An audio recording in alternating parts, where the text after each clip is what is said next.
Welcome to Eyes and Teeth, the world's greatest variety show.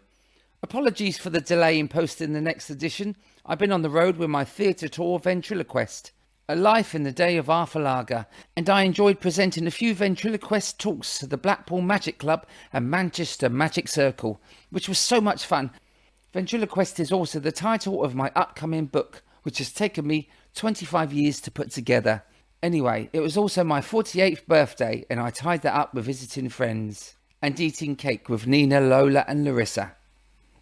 On my last tour day in Norfolk, I swung by one of my favourite venues called the Thursford Collection.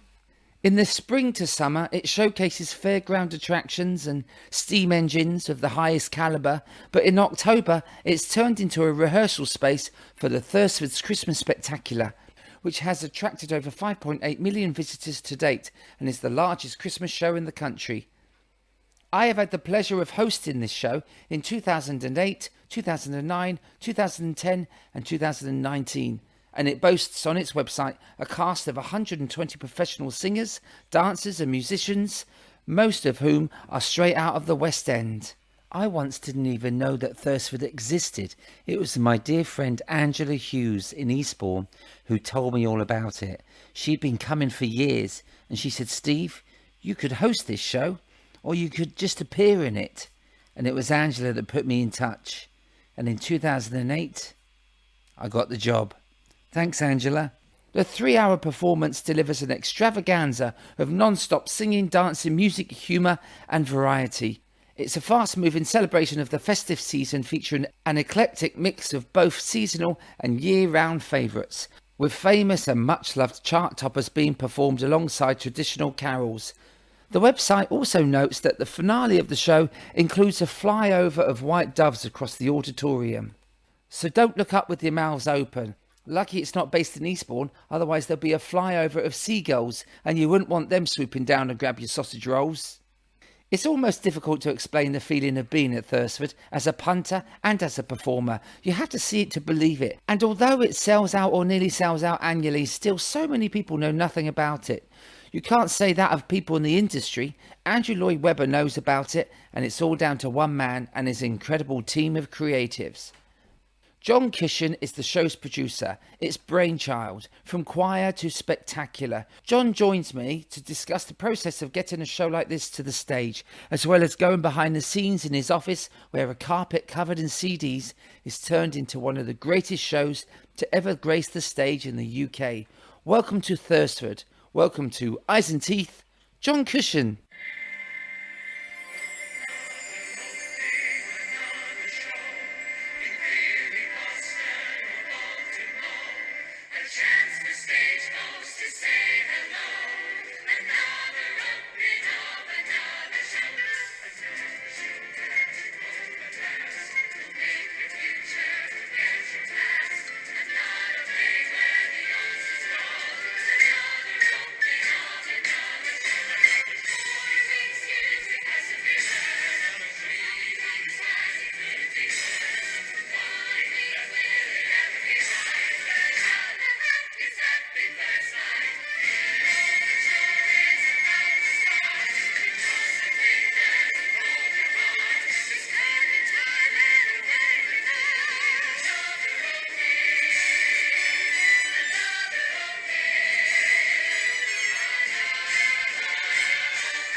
Nice to see you after all this time. It's great to see you, John. You've given me 4 very happy years here at Thursford, and it gives you that great feeling when you walk into the venue. You wanted people to feel festive as soon as they walked up the path. Well, we obviously try hard on that.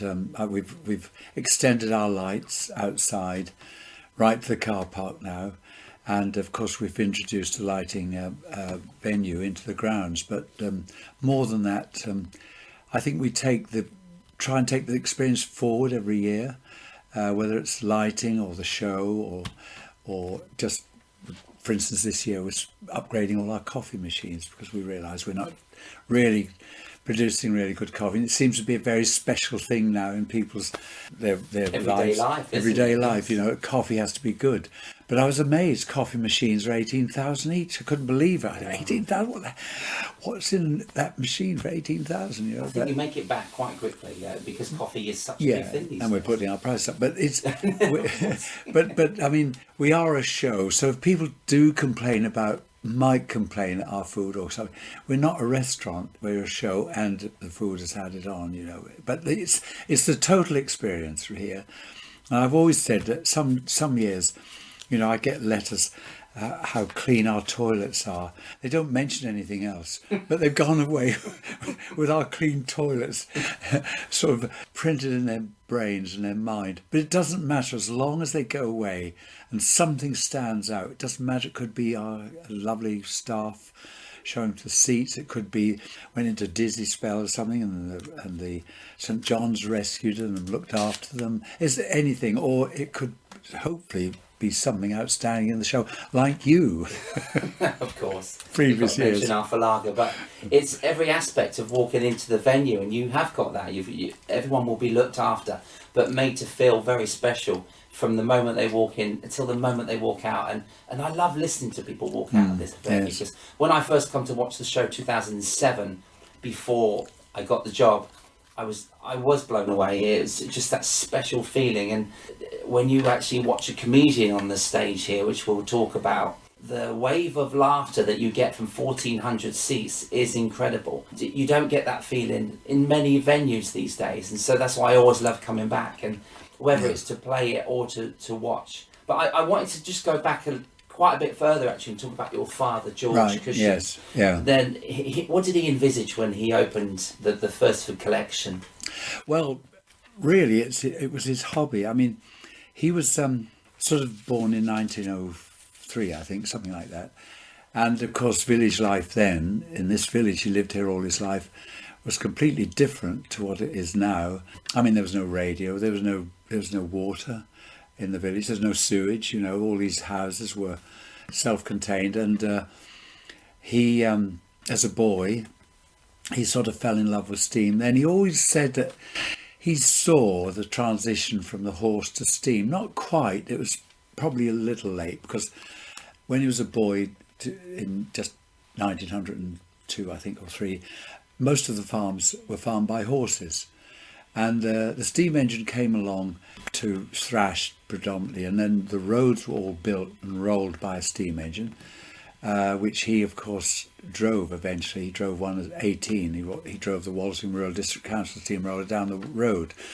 But I always remember him saying the school, which is over the door here, when over the road, the door was open in the summer when they could hear an engine coming down the road, rattling away. He'd jump up and got told off for it. No, really? Yeah, so to see. But you have to remember, when the fair came in his childhood day, it was a marvellous thing. All the lights, the organs were playing, and everybody went to the fair. You know, it was the event of the year. And of course, everybody went to church then, or chapel. Yes. The 3 most sort of prominent people in Thursford was the squire, which was the Thursford Hall, a station master, and the vicar.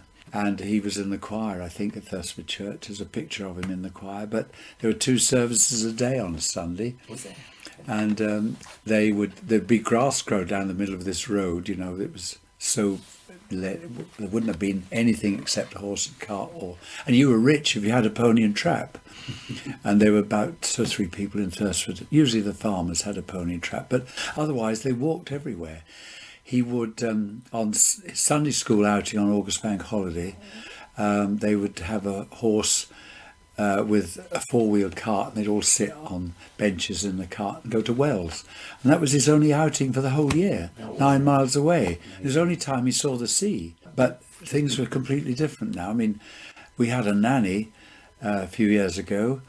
She would drive to London on a Saturday night, and she wouldn't leave Fakenham till about 8 to get there by midnight. The party didn't start till the DJ. The party didn't start till sort of midnight, and she'd come back the same evening. But she travelled more miles in one evening, and my father would have travelled in 10 years. Yeah, I'm still trying to envisage nightlife in Fakenham. Well, there wasn't any. Exactly. No. You have to make your own. But I mean, the pubs all sold, the beer was much great local more pubs, powerful yeah. then, Yes. and everybody got drunk usually on a Saturday night, went home and made some more babies, because they were big families then, all had 7 children, and Yes. and the women were just there to produce children and bake the bread, so to speak. You know, they didn't go out to work, generally speaking. That's incredible to just sort of picture all those stories you're telling me about the horse and cart even, you know, because, you know, I've been driving my car up and down Thursford for 4 seasons, and you can't picture that now. But when you do drive in, it says, "Welcome to Thursford," you got one of those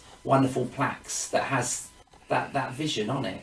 Yes, I mean, you have to remember, going back to his childhood, yes. So he fell in love with the steam engine, obviously, and drove one. When we came up to the Second World War, already the steam engines had been taken over to a large extent by the internal combustion engine, and the more convenient, and the Second World War finished off the steam engine. I mean, the showmen brought home their engines because there was no fares, went out in the war, and by the time the war was over, there was massive military equipment on sale, lorries, trucks. Showmen bought big trucks cheaply, ex-military stuff, and people scrapped their steam engines by the thousand. Our 3 showmen, where we have 4 showmen here, my father bought them between £50 and £25. The £25 of the dynamo had been taken off, £50 of the dynamo was on, and he actually bought them from a scrap merchant. Oh, wow. And I mean, now, well, there's one sold last year, similar, nearly £1 million.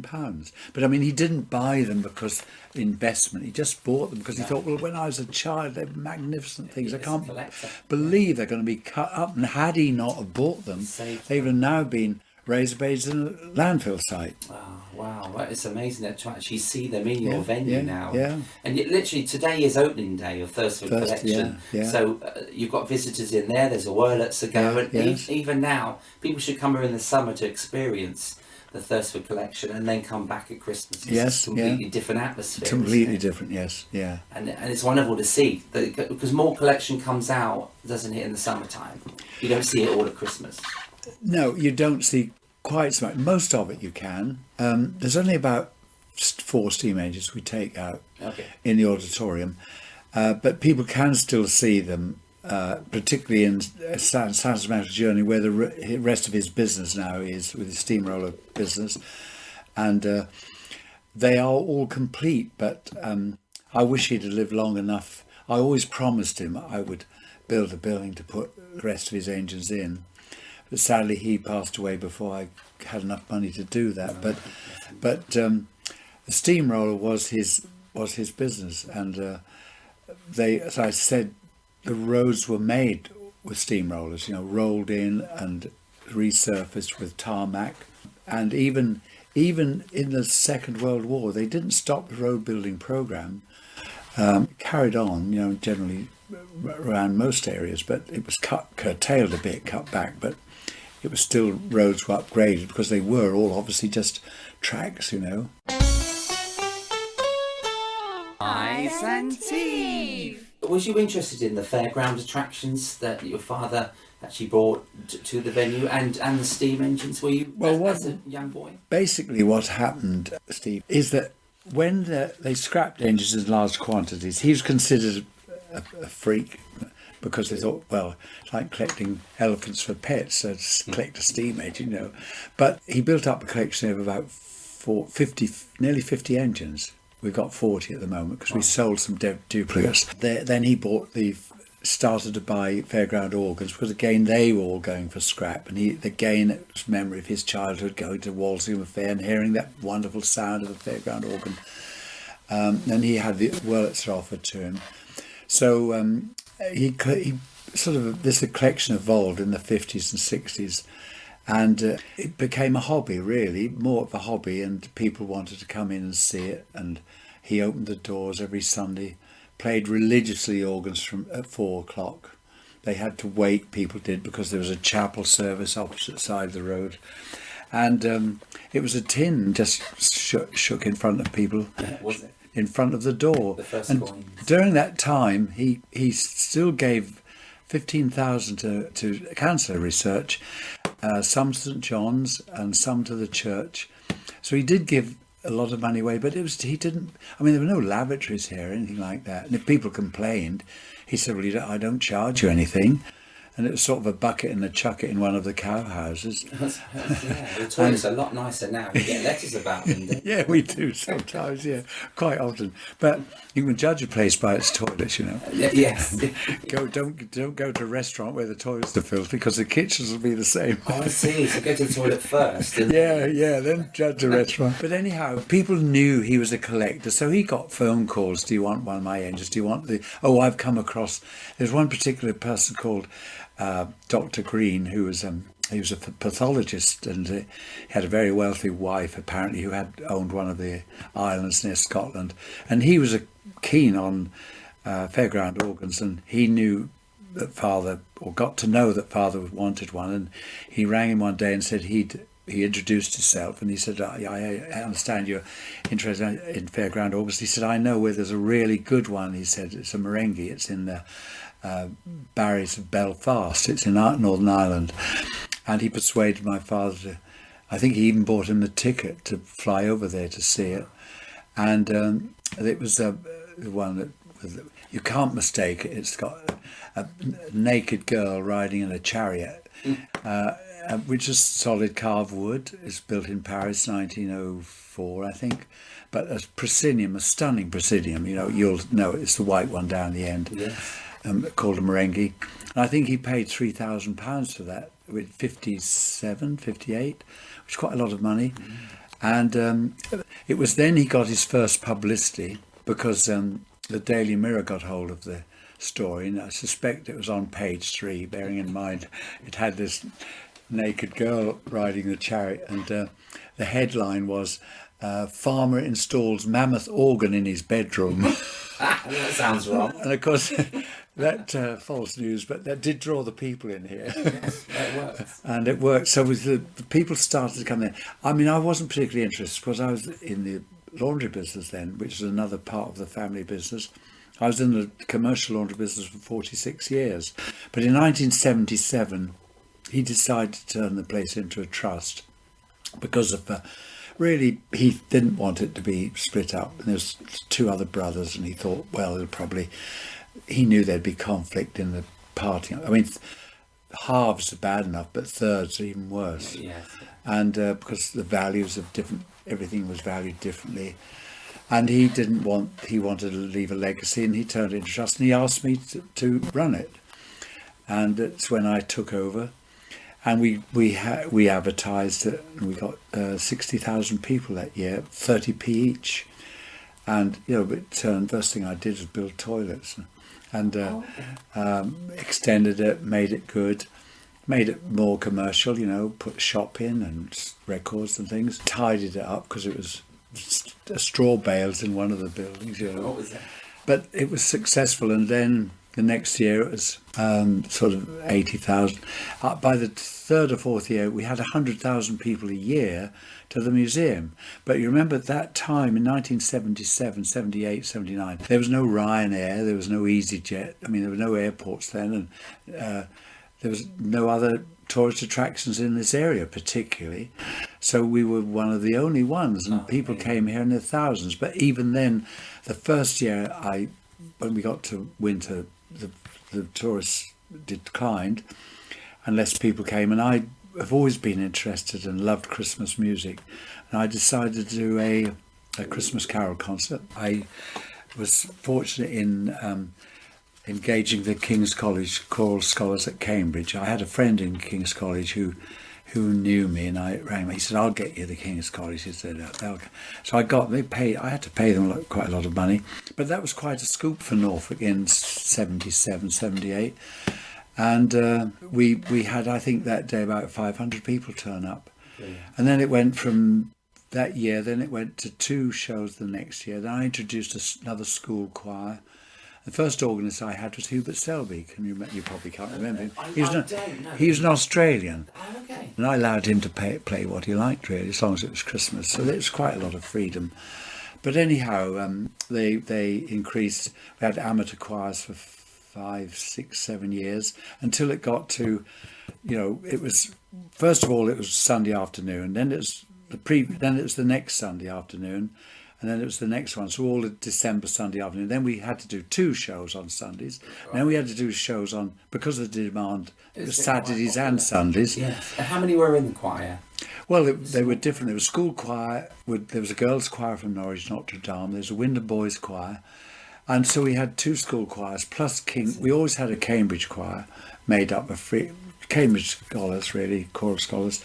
But they were all amateurs apart from Cambridge. And of course, the days became long because the parents had to get their children to the bus at 11 o'clock in the morning at Norwich, and they were here till 10 o'clock at night, so they were exhausted by Monday morning to go to school, and because of that, we had to go professional and get proper people in, because, well, I said professional people in rather than school choirs, because the school choirs couldn't literally cope.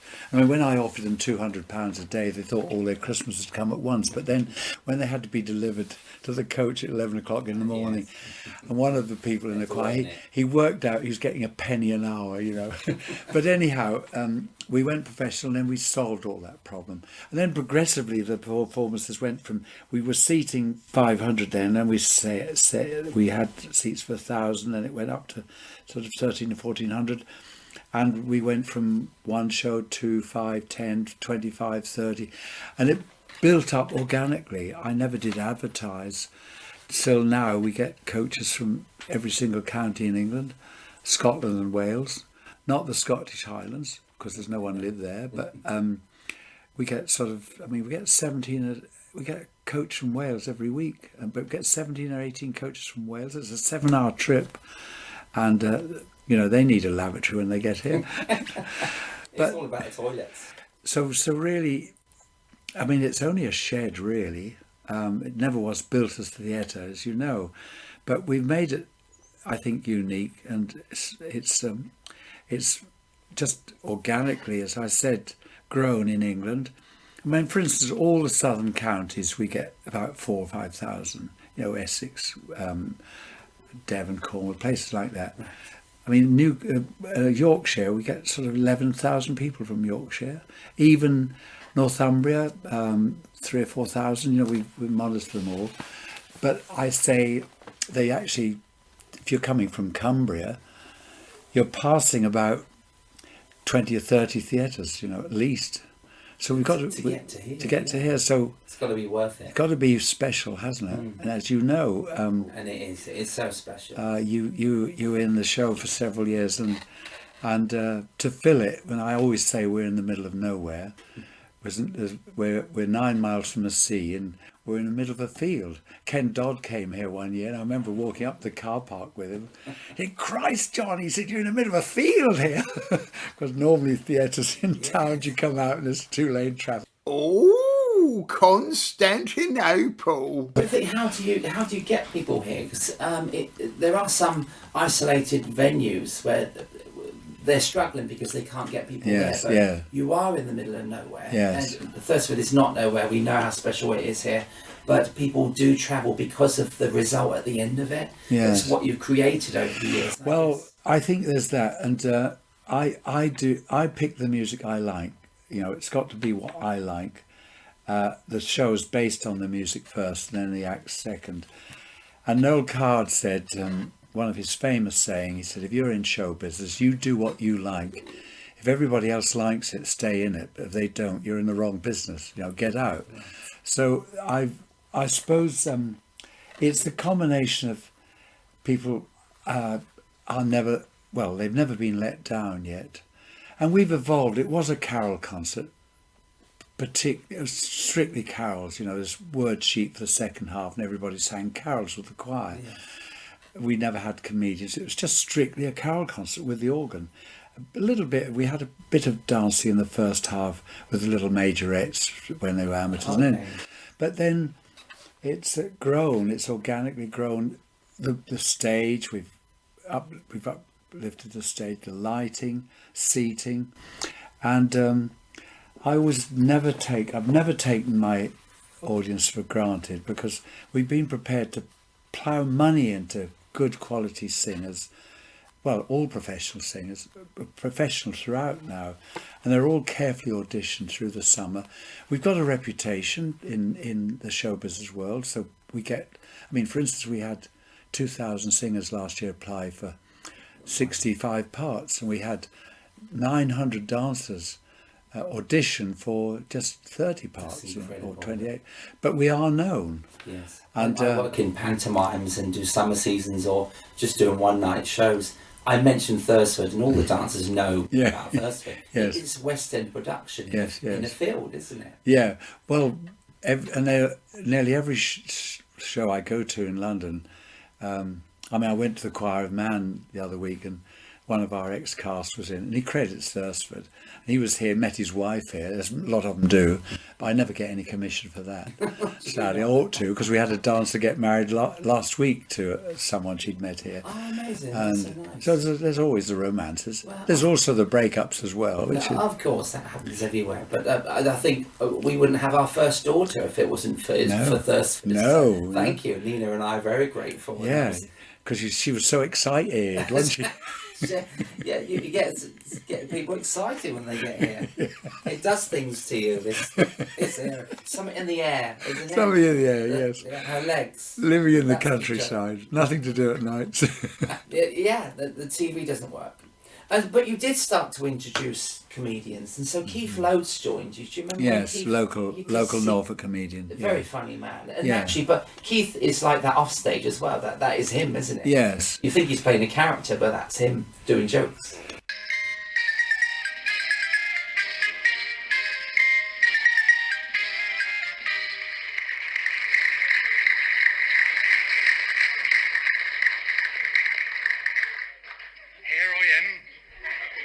Living proof, Snow White and Dopey did have a child.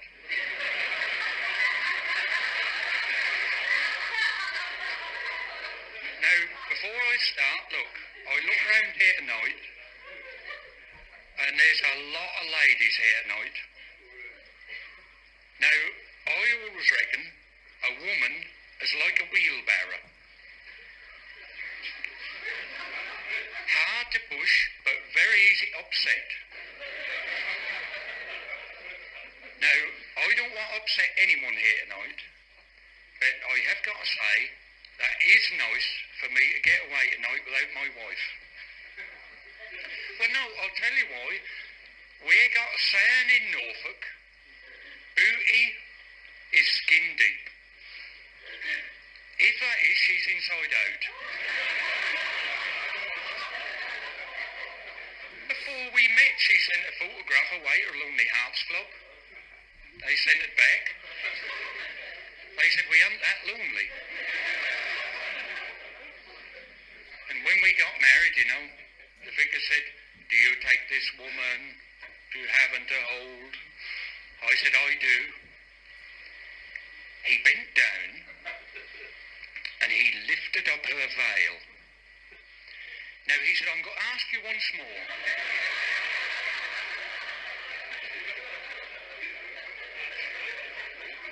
He said, do you take her for better or for worse? I said, I'll take her for better. I don't think she can get any worse. And I wasn't too sure sort of how you went on, you know, at the wedding. And after the ceremony, I went over to the vicar. I said, how much do I owe you for the wedding? He looked at her. He looked at me. He said, you pay me what you think she's worth. I give him £20. He gave me 10 back. And I'll always remember, you know, her father, he pulled me to one side at the wedding. He said, are you going to be a man or are you going to be a mouse? I looked at him. I said, what do you mean? He said, are you going to be a man and do it tonight? Or are you going to be a mouse and do it tomorrow night? Well, I reckon I'm a rat. I done it last night. Well, there was a time he moved into the village and he walked to work, walked up the road. Keith was very good. I've always thought he was good, but after someone's done 7 years, you feel, I think he did 7 years, not because he'd ran out of material or anything like that. It's just that you feel the show should keep rolling into different things and different acts and different people. I mean, only about 40% of the cast will come back the next year, not because they don't want to, but they've got other work. Yes. I mean, Cameron McIntosh is reputed to say anyone who's done Thursford is good enough for him, and he sent his casting director here, unbeknown to all of us this year. But I'd heard through unofficial lines that his casting director was in, and again, people we spend thousands on auditioning, and we try and get the very best singers and dancers and musicians, and I think that is seen or recognised by the amount of people who travel from all over England to see this. So it's a reputation can't let down, and I think that it's just the other things. I mean, a bland theatre is just 2 walls each side and a 40-foot stage, where our stage is 130 feet. There's the gondola fairground ride at the end of it. There's all the lit fairground sort of equipment around, which sort of makes it car parking no problems, and as I said, a light show outside, and it's gone from the toilets. Yeah, don't mention. Well, nice toilet. We hope nice coffee this year. I hope, but it's interesting to really see how it's evolved. But we've worked hard for it. We've reinvested. We haven't sort of sat down on our laurels. No. And we've had Phil Kelsall here. I think it's his 44th year this year. Is it really? Yeah, I've worked a few years with Phil. Well, every time I've come here, he's great, isn't he? Yes. On your Wurlitzer Kings. Completely unique. Yeah. Ladies and gentlemen, please give a terrific welcome to the one and only Phil Kelsall.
And they love him, and he does a similar thing every year, doesn't he? But they love that bit where your camera on the zoom screens, in, and you can see his feet work and his fingers. And a lot of people think that's a recording, but do they? in spite of the fact that we zoom in on his watch to give the time of the day, and people.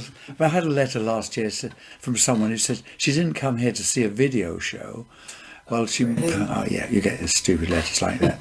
She must have been asleep the rest of the time. But I mean, that, we've upgraded again our cameras this year with new screens, big screens, and that particular act always goes down well.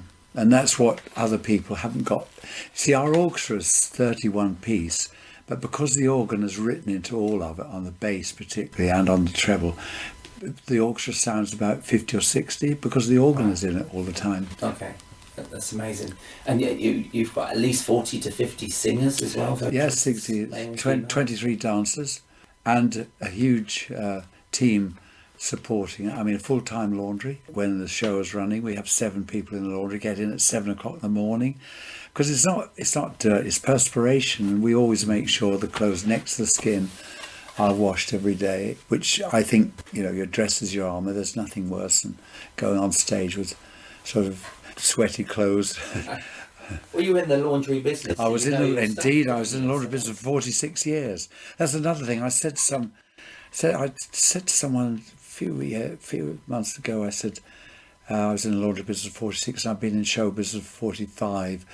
And they, oh, well, you must be over 100 then. I said, well, no, not quite. There was an overlap of 20 years of the businesses.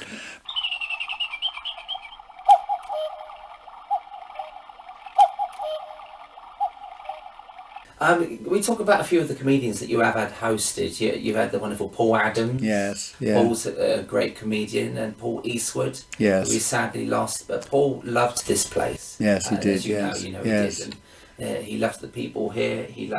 And they loved him as well. Yes. He was a great comic, wasn't he? Yes, one-liner. So, guys, listen, sorry I haven't been in touch, but we're now in November. It's my birthday, but more importantly than that, the opening of the incredible Thursford Christmas Spectacular, the biggest Christmas show in Europe. We've done it, one show. What a way to spend your birthday. And it is an incredible show. I think it's sold out now, so it's too late. Can't see it. But it was just amazing, and the cast are so lovely. And today, backstage, just a dancer grabbed me and kissed me, actually. And I thought, oh, he needs a shave.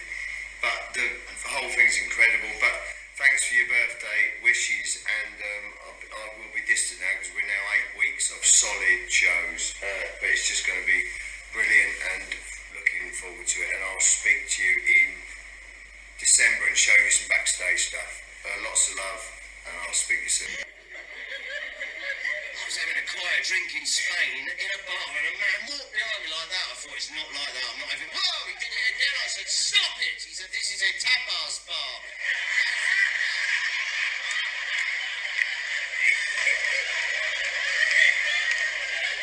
Tapas is a few. Check his pulse. If you don't like live comedy, then go somewhere else. It's not my fault you really work a bit harder. Go to Dubai like I do.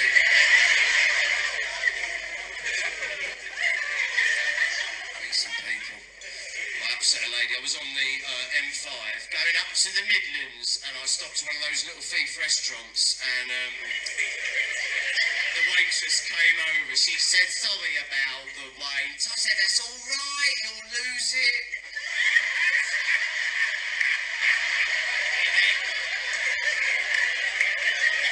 I'm on dodgy ground here, and I know, thin line, I know, I lost my weight, I try, you've got to keep fit, don't go to the gym, it's quite pretentious to do it out. I bought a rowing machine for the house, it's brilliant, it's got no walls, I just sit and drift. I get up every morning, punch the bag, she gets up, makes a cup of tea. Don't upset the ladies, that's what we don't do. That's the first rule of comedy, which is what this normally is never to upset the ladies, because we all know the ladies are the stronger sex. We all know there's a lot of men who wouldn't be able to survive on this planet without the love of a good woman. I'm right, aren't I? We just walk around aimlessly, not knowing where we are, with no money, and the ladies, because you can multitask, girls, can't you? That's why men can't do that. My nan can multitask. She can sneeze and pee herself at the same time.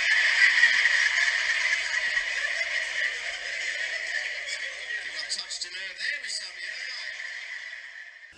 And he was, I always thought he was ideal, one-liners could go, but I remember telling him when we had to move on, I went out with him to the restaurant between shows, little restaurant in Walsingham, and it was a really moving evening. I sort of said to Paul, I think you've done 4 years now, and we ought to move on. And I remember he suddenly got up, walked outside, and I know he burst into tears and recovered very quickly, and came back, and I could see he'd been crying, but he wouldn't cry in front of me. No. But that's one of the tough things about show business, It is, yeah.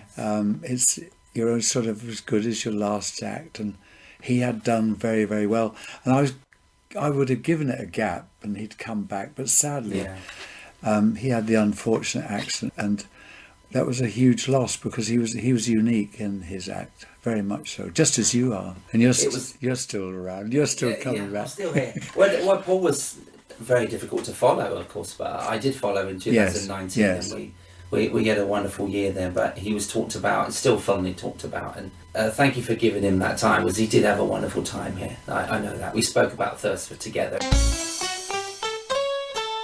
Ice and Teeth. You have some great comics. You just had Kev Orkian here for a couple of years as well. Yes, indeed, yes. They loved him, and he's a completely different style of comedy. Yeah. And we've got, he's moving on, and we're moving on to a new one. Yeah, the wonderful Lloyd Hollett this year. Lloyd Hollett, yes. Well, I haven't auditioned him. My son did, because he was in Birmingham with my wife, Barbara, and I would trust those two, particularly my wife, because she's pretty particular on comedians. I mean, he is completely different. He'll do a different act.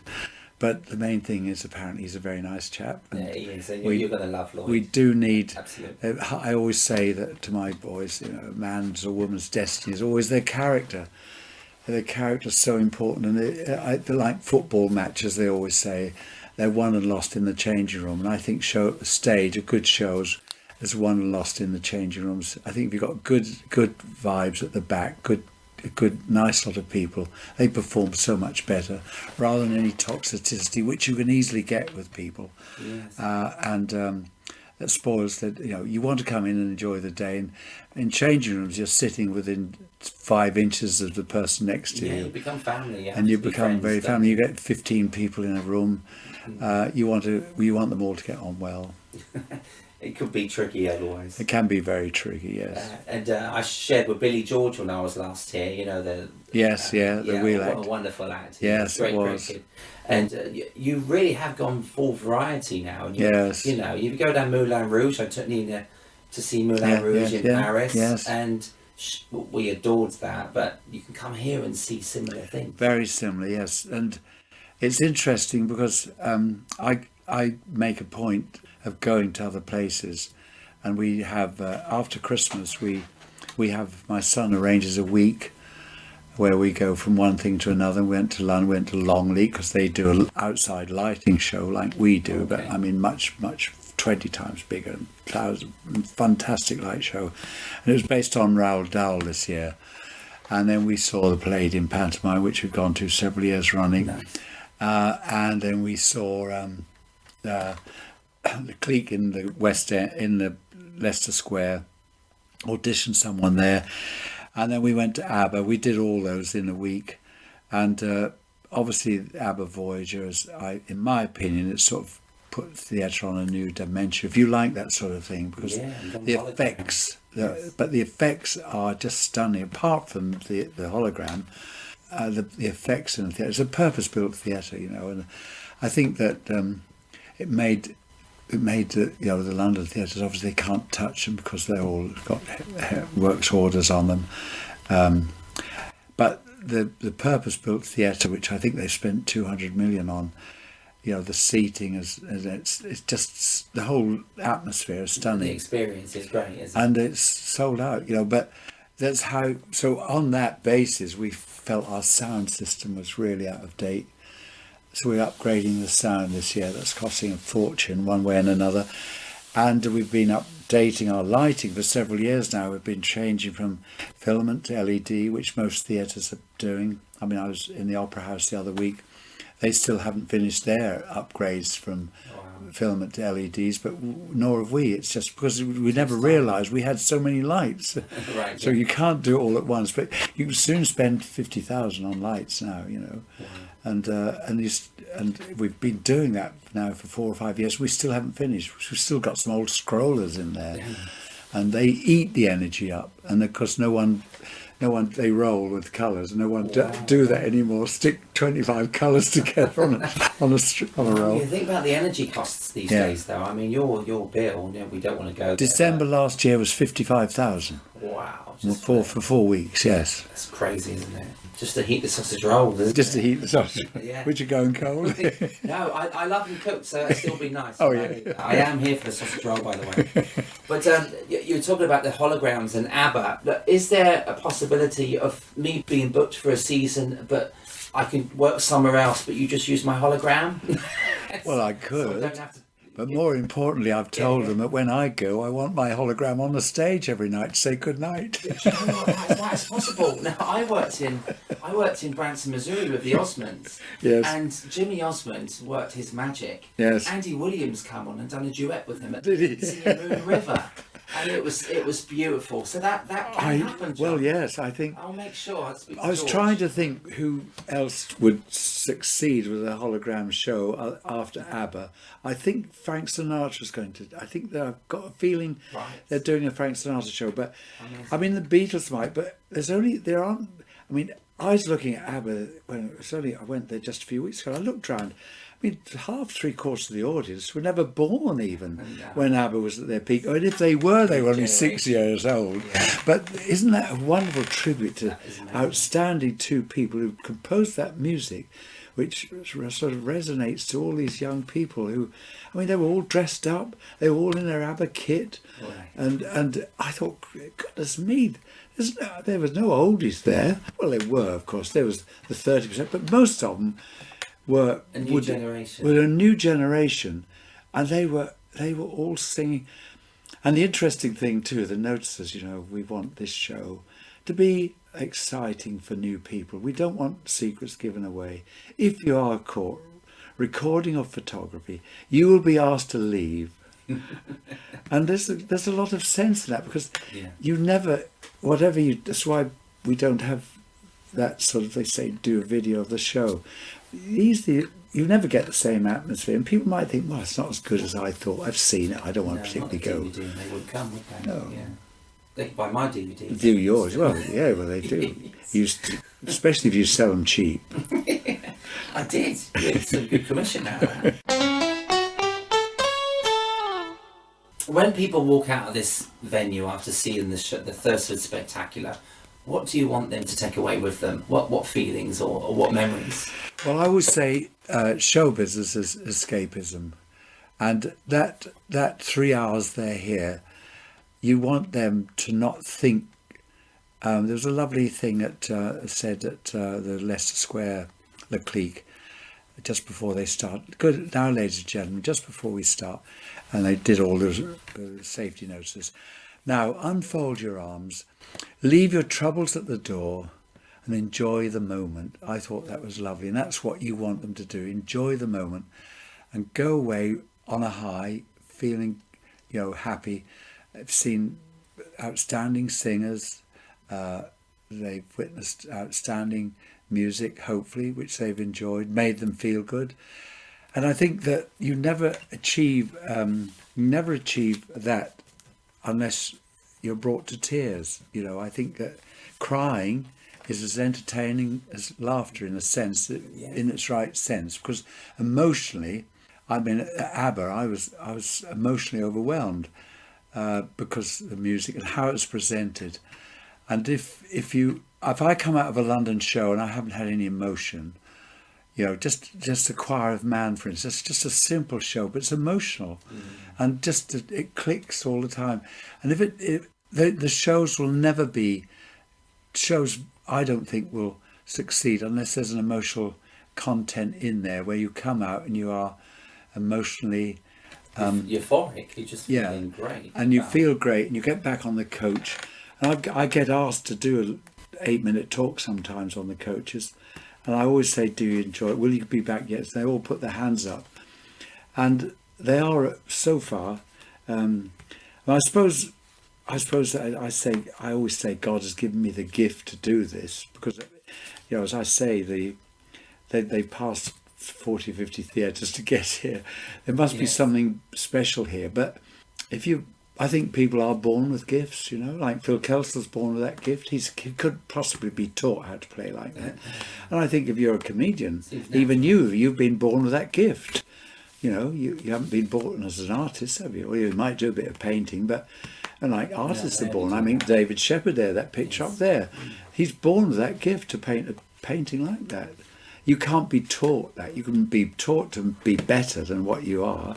Everyone's got something in them. Yes, they have. Everybody. Even if even if there's learning difficulties or anything, they've all got qualities. Everybody's got a quality. Oh, conclusion. The process of putting the show together is painstaking, isn't it? It Yes. takes months and months. Yeah. But you told me earlier you just spent a week on the floor here, and behind me I can see CDs. But I remember being in this room about 12 years ago, and they were cassette tapes on the floor, Yeah, and I yeah. love the fact they've all The gone to CD, sit. But yeah. you showed me the stack of CDs you've been through, Yeah. and you choose the songs you want to hear Yes. that year in the show. I just sit here Yeah. hours and hours. I mean, I've been 3 months on it now, and just finished it. But that's if you'd have been in this room about 3 weeks ago, everything was on the floor. They're all around here. I mean, they're all in here. Look, there's every place, and all those cupboards are full. But I just sit and I listen every day, and then I come across a piece of music. I think I can gel that with that, and it will.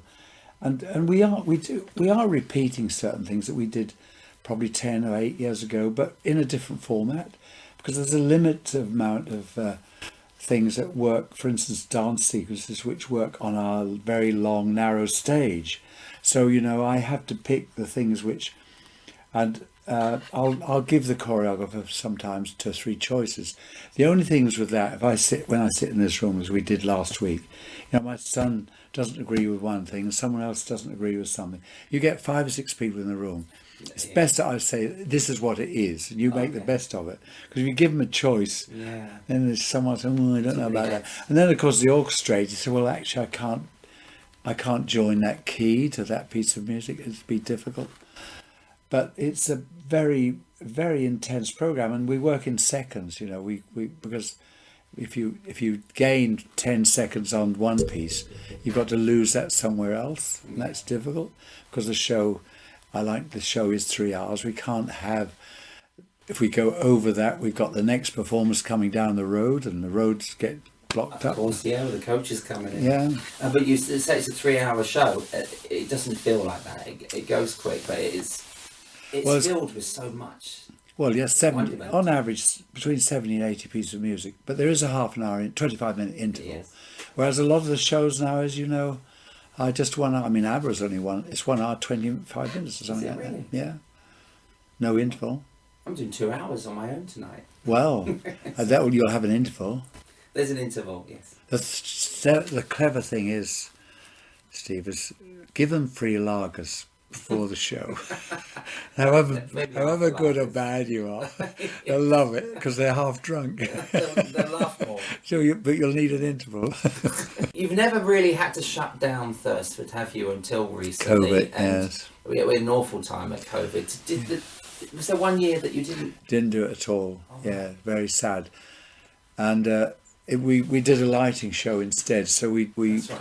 we rigged the theatre with a lighting show which lasted 8 minutes with all the lights on the stage with music, and then they walked outside and we did we've got 2 or 3 acres of Chinese lanterns really on the lights, and that year we were the only people who did it, and so we had 60,000 people just to come see the lights, and didn't have Father Christmas of course. But that was very successful. But as all things, other people started to copy it. So the next year, Sandringham did it. Yeah. We had a gift. We had a fairground, and then Sandringham got a fairground. Kew Gardens. Yeah. But I think Kew have always lit their gardens. But ours was slightly different. I mean, people were doing it, but not as intense as we were, because the railways all closed. There were a lot of people didn't have anything, but we carried on with the lights, which was very so we're running the lights. We did Father Christmas last year for the first time for 2 years. Wow. So all those presents which have sat there. It must have been really strange for you to not have to put the show on. That was emotional. Yeah, emotionally. The whole family. You can't believe it. I mean, you miss the camaraderie, that first night, that excitement when you want a standing ovation, and you listen to the reaction to what you've created months and months earlier in this little room, and the intensity of the applause. Yeah. It's and we didn't have that, and to go in that room, in that building, and some of the cast turned up. Quite a lot of the cast turned up, and they were in tears, thinking what it was the year before with 40 young, and then the following year, of course, we had to close the week early. because COVID got into the cast. And and actually it was the week COVID. They could have performed it within 2 or 3 days. Yeah. But they were so scared they didn't want it at Christmas, so people didn't want to carry on. Okay. I respected that, but It's actually, a tough decision to make, though. Isn't oh it? yeah, because we lost all our bottom line. You know, we lost that week is what is your profit probably. Of course, yeah. And if you look at it that way, so that was really depressing. But we still carried on with the lights outside. But it wasn't the same here. I couldn't even walk in the theatre to see all empty seats, all dead. Just been set up, yeah. Yeah, dead. Everybody gone. They all went so quickly. No one said goodbye. You know, and it was a An awful heart wrenching. It was like bereavement, really. I remember when Thursford announced it on social media, and I got emotional just reading it. It's so sad that you've Kev Hawkin, you know, we heard that he's leaving a week early. It is awful time. Yes. But the only time you've ever really had to shut down was when I was doing a production. I think it was 2009 or 10. Yes. And we had a snowstorm. Yes. And I remember Colin Window, who has a wonderful company manager, said if anyone's on stage and the lights go out, everything goes, stay where you are. Yes. I was halfway through my acts. Yeah. Do you remember that night? Well, yeah, because it was the flicker, so the generator couldn't cope with it because it went off, and then within a minute came on again. The generator can trip in automatically, but can't cope with electricity which is inconsistent. Right. So the automatic system. So I think it was going on, and you had to joke that your way through that, didn't Yes. you? We were singing Christmas songs, so kept it themed for you. It's kept it themed, yeah. Yeah, there are all those things in. I mean, there's behind the scenes. People think it's very romantic business to be in, but all those sort of things they're sort of heart wrenching, and you don't want the audience to be disappointed. You don't want to have to give your money back to them. And if they've come a long way, there's all the people who think that. I mean, we've had years before when snowstorms come on during the performance, and I've gone out and checked the road up the top, and there's no hedge there. I could see the wind was drifting across, and had someone walk on stage and say, "I'm sorry, ladies and gentlemen, we've got to stop the show because the roads are rapidly filling up with snow, and you won't be able to get out unless you go now." And I mean, it's been undescribable feelings.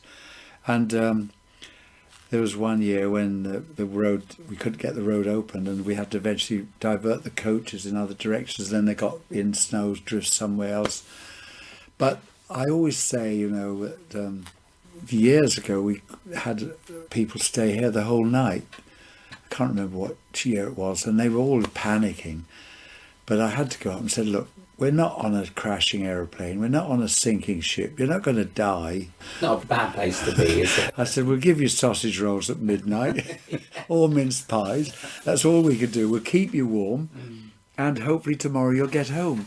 So that relaxed them a bit, but that's the name of the game, really, isn't it? I have to thank you because I met Roy Hudd here for the first time. Yes. And we worked together after that constantly until we lost him recently. But so you've had many celebrities coming, say Ken Dodd, and Amanda Holden, lots of people. But I had my Royal Variety show here as well. Yeah, you did indeed. 2010 with William and Kate. Their first engagement after they got engaged. Yes, I remember that. That was a wonderful night, wasn't it? Yeah, they still. I mean, they haven't been. They didn't come during COVID, sadly. But I think maybe back this year. We don't know. But they came every year.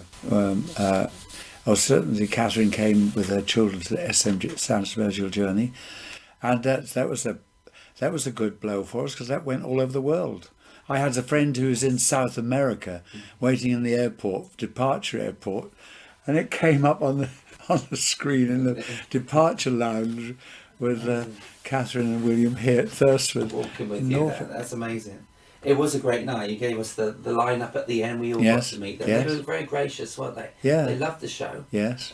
William said he loved Elmo. You remember I used to do Elmo? Oh, yeah, Elmo, yes. Yeah, you've given me a lot of happy memories. Oh, thank you. My daughter was conceived. Yeah, Round the corner. But, we went away and we were... Not on the gondola. No, not on the gondola. Some people get conceived on Really? on the gondola, yes. Positions in there. Yeah, there's a lot. The gondola could tell a lot of stories. But I mean, that was when we used to have a Christmas party here with the steam engine enthusiast. Well, because the shows took over. They're far more profitable and easier to run the shows, and not convert the building to a party where you had to take seats out, and people got drunk and things. It wasn't a good thing, really. The show is the show is more controllable because they're pre-booked tickets. Yeah. And the age group, like most theatres, the age group are more elderly than they would be if they were going to Glastonbury or the Queen or something like that. I mean, it's a different format, really. People are not quite sure what to expect, but everybody who comes leaves with a smile, and you can't help but enjoy yourself. I think if someone hasn't seen the show before, it is definitely going to exceed their expectations without question, because it is incredibly difficult to explain just how Christmassy, just how many decorations, just how big the cast is. You can come back and see the show several times, and every time, if you sit somewhere else, you're going to see a different show. Basically, the content changes every year, so every year John's very keen kind of up his game, because he wants to give people a reason to come back. But there's a brilliant variety of things in it this year, so we really are covering a lot of stuff. We're very lucky that because people like doing the job, we really get to handpick. And once you have that, then the product that you're able to deliver just gets better and better and better. I have been doing this for 9 years. I still love coming here, and what's great about this show is that you've got everything in it. We do 1 minute with showgirls, the next minute's with puppets, the next minute we're doing Irish dancing. It's really special in that regards. It's not often that you find a group of dancers, especially that are so versatile. I'm originally from Canada. Yeah, I've lived in New York and Germany and Japan. It's absolutely marvellous. Yes, beautiful place, and the decorations are superb. The first time I came, I actually came back again 2 days later because I enjoyed it so much. There's such a variety. There's something for everybody, and I think it's a fantastic show. Very, very good this year. Very good. Yeah, I love the ventriloquist and the man in the hoop. Thought he was very good as well, and of course the choirs. Joy of Christmas, yeah, and it's a beautiful show. Absolutely lovely. I like the American themed tunes. I like the toy soldiers. I think they're very good. The soldiers when they fall back, how they do that is amazing. Acrobats, everything. It's just the whole lot. You could say everything about it. It's just wonderful. It's absolutely fantastic, and it just blew me away. I mean, we go to musicals in London and that, but with the quality and just the sheer professionalism, it's just absolutely mind-blowing. Puts me back to being a kid. It brings Christmas home. It's magical. John, thank you so much for being on Eyes and Teeth, my podcast. It's a pleasure. I could not have finished these seasons without mentioning Thursford, and to have you yourself on has meant a lot to me. You've given me a lot of joy, and 4 of my favourite contracts I've ever had in business. I really do. That's very kind of you. And I'm looking forward to that sausage roll on the way. Well, that's very kind of you, Steve. But it's lovely to get letters from people who've performed here for years and say that whenever it gets to Christmas, they always think of Thursford. Because, I mean, we have employed thousands of artists, singers and dancers, and they've gone on to do really good things, and they're still around in the West End. There's still a lot of them. A lot of them got married, and they fell in love with Norfolk when they were here and now live here. Yes. I mean, we had several, I think 4 or 5 at least, who live here now, not necessarily doing the show anymore, but fell in love with this area. And It's a lovely thing to hear that, and it makes me feel good, because I always think of Christmas. I think Christmas, how many people I've employed here, they've weaned their show business career here has been weaned here. That's the right word, isn't it? Yeah, I've been weaned. Yeah. I've weaned a So lot. it was always a pleasure to have you, and you've always been one of the really nice guys, which is such a asset to have really nice people in the show who all get on well together. And you've certainly led that by, I always heard, and it was always recognised behind the scene, you were such a good backstage man as well, giving people tea and giving cups of tea and getting them, you gelled with everybody else, which is a great asset. Oh, that's nice to hear as well. I've enjoyed being weaned here. You can be weaned here in the really clean toilets as well, which is nice. That's not where our Lola was conceived, but even though they were very clean. It's, George and Charlie, your sons as well, they're very hands-on in bringing this forward, this production. Fortunately, the gene has gone through, because you've met Charlie already. George isn't here today, but I feel very good that they're keen on the place, because I'd love it to go on to the next generation, because I'm getting up in the tooth now, and I think that it's always a wonderful thing for a father to have their son or daughter to carry on with the thing they've been born into. The vision, really. The vision. So George, we argue a bit, but he's got his ideas, and I still have to think. I said, well, you want to just look back, with 45 years of success, George, just if you carry on, just watch that, because sometimes you can go forward too quickly. And as you know, a lot of the shows in London don't. Only 2 in 10 make a profit, don't they? Something ridiculous. But I'm very pleased that that's happened, that they're still very keen on it and work here with me. That's brilliant. Yeah, I saw Charlie earlier, and he was working on the weddings with you. We now do weddings. We've got accommodation, and we do about 7 bedrooms, which are always busy. But it's another. I know you get a wedding yesterday. It's the venue hard to begin with, but it's using the buildings we've got here, so we're not doing anything extra really, except lights. So you can get married here and you can conceive here. Yeah, very easy. Yes. What a night! Yeah, what a night! All in one. Yeah, the only thing is now, most people have already got their children now when they get married. Oh, that's true. Bring them in. It's in the wrong order, but. It's lovely to see Barbara again. She brought me a sausage roll. You've both looked after me. You always do look after me. But to be back in Thursford doing this with you, it's been an honour. Oh, thank you. To honour your father, George, as well. It's been nice to talk about him. John Cushing, thank you so much. It's a pleasure. Really enjoyed talking to you.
Not forgetting the incredible Benjamin Ellen. Ice and tea. Thank you to John Cushing for his time meeting me in his office at Thursford. Thanks to Barbara for providing me with sausage rolls and drinks during my visit. And thank you to the staff at the venue for always making me welcome. I always feel like one of the family.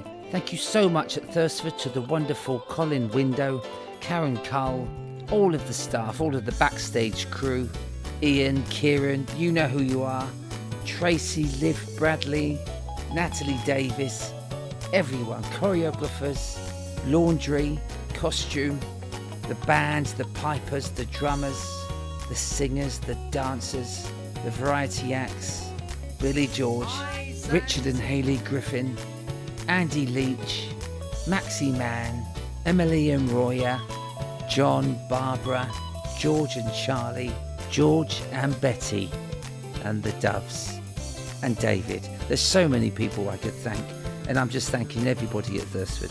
And I hope one day I'll be back. In the meantime, enjoy Lloyd Hollett in 2023. During the talk, you heard some YouTube conversations, all copyright of the Thursford Spectacular, as is the music and content. You heard Paul Eastwood direct from his YouTube channel too. Paul, we miss you, buddy. Today's quote comes from Andrew Lloyd Webber. What strikes me is that there's a very fine line between success and failure. Just one ingredient can make the difference. To find my theatre tour dates and news, go to www.thestevehewlettshow.com. Eyes and Teeth is written, produced and hosted by Steve Hewlett, vocals by Lola, Larissa and Nina Hewlett, additional vocals by Rich T. The Eyes and Teeth music and jingles are produced and performed by Kevin Dean. Join me on the next edition of Eyes and Teeth when I talk to one of America's best loved and popular TV ventriloquists and Tony Award winner, Jay Johnson.